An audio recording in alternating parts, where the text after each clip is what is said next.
দুবাইতে পৌঁছানোর পর অনুশীলনে টাইগাররা শুরু হলো অধিনায়ক হিসেবে লিটনের নতুন যাত্রা। দলে ডাক পাওয়া তানভীরদেরও থাকবে পরীক্ষা। পৌঁছানোর পর প্রথম সন্ধ্যারাতে শান্ত জাকির শরীফুলদের বল ধরাধরিতেই কাটে কয়েক ঘন্টা। অনুশীলনে হাই ক্যাচ, লং ক্যাচ, কখনো অ্যাটাকিং ফিল্ডিংয়ে এমন ভাগ ভাগ পর্বের প্রথম অংশে কোচ মোহাম্মদ সালাউদ্দিন একের পর এক বাউন্ডারি লাইনে ক্যাচ তুলে নিয়েছেন পরীক্ষা।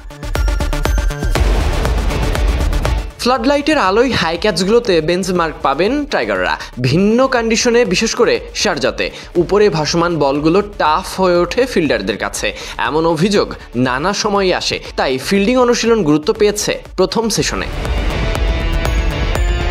পরবর্তীতে পজিশন বদলে একের পর এক লং ক্যাচ, গ্রাউন্ড ফিল্ডিংয়ে বাজিমাত করানো 56 বছর বয়সী পেমেন্ট দায়িত্ব নেওয়ার পর থেকেই সাধারণ কিছুর মাঝে ক্রিকেটারদের কৌশলী করার চেষ্টা করেছেন। ভিন্ন ভিন্নভাবে টাইগারদের ফিল্ডিং অনুশীলন। এই সফরের পূর্বে দেশের শীর্ষ গণমাধ্যম প্রথম আলোতে বলে গেছেন নিজের কৌশল।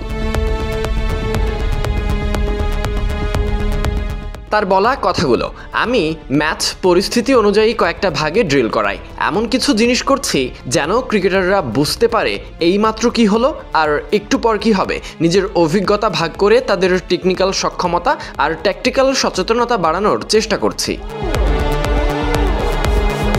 ঢাকা থেকে শারজা, গতরাতেও ছিল ভ্রমণ ক্লান্তি। এরপর খানিকটা রেস্ট নিয়ে মাঠে এসে ক্রিকেটারদের আপ্রাণ চেষ্টা, কোচদের ভিন্ন ভিন্ন পরিকল্পনা, সবকিছুই কাছ থেকে দেখেছেন প্রধান কোচ ফিল সিমন্স। দলগত হয়ে মাঠের সেরাটা আদায় করে নেওয়াই তো তার কাজ।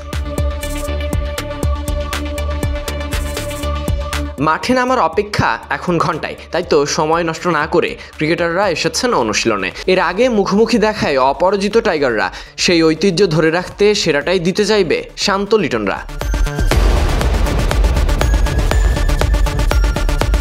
শারজা আন্তর্জাতিক ক্রিকেট স্টেডিয়ামে 17 মে বাংলাদেশ এবং আরব আমিরাতের মধ্যে প্রথম টি-20 অনুষ্ঠিত হবে। সিরিজের দ্বিতীয় টি-20 অনুষ্ঠিত হবে একই ভেন্যুতে 19 মে, যা হবে সিরিজ নির্ধারণী match. Sadiq Ahmed, Sunny, BD cric time.